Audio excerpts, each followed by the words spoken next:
anniversaire indra ambeanesy fa fenopolo taona ilahy tena faly amin'ny lahy mihitsiny a faly amin'ny zavatra rehetra zay nataony lahy eny an'ilay ao lasa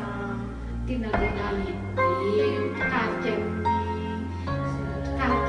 amin'ny zavatra rehetra na famille na miasa na amin'ny zavatra zay atao mba holohany amin'ny zavatra rehetra le izy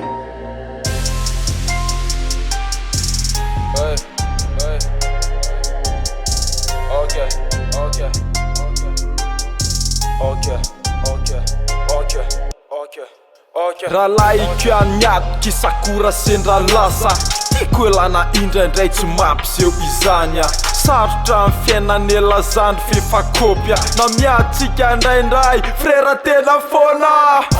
rotina amin'ny fiainako isan'andro tsy lavorary say atao raha tsisy an'ilay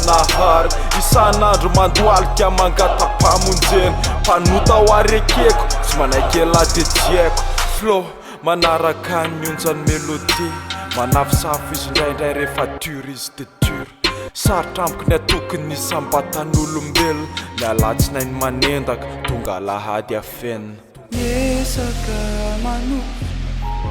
tsy mahita toro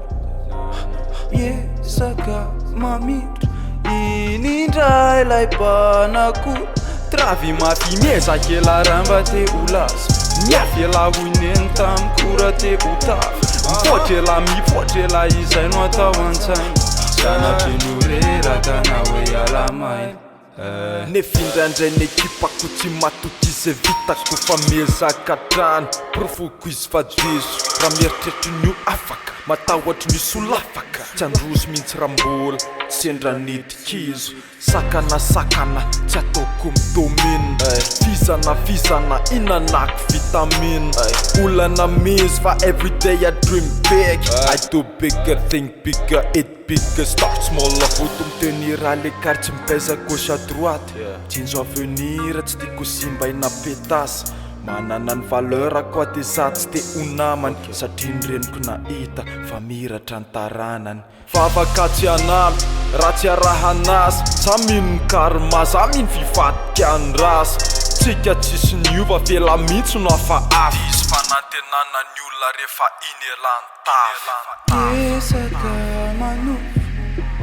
tsy mahita iny elan-tafa Yesaka mamindra inindray ilay mpanakoro travy mafy miezaka ela ramba te ho lasa miafy ela hoineny tamikora te ho tafy mipotra ela mipotra ela izay no atao an-tsainy sanatry noreraka na hoe alamaina raha laiko aniadoko isakora sendra lasa tiako elana indraindray tsy mampiseho izany a sarotra amin'ny fiainan'elazandry fefakopia na miaditsika indraindray frera tena foana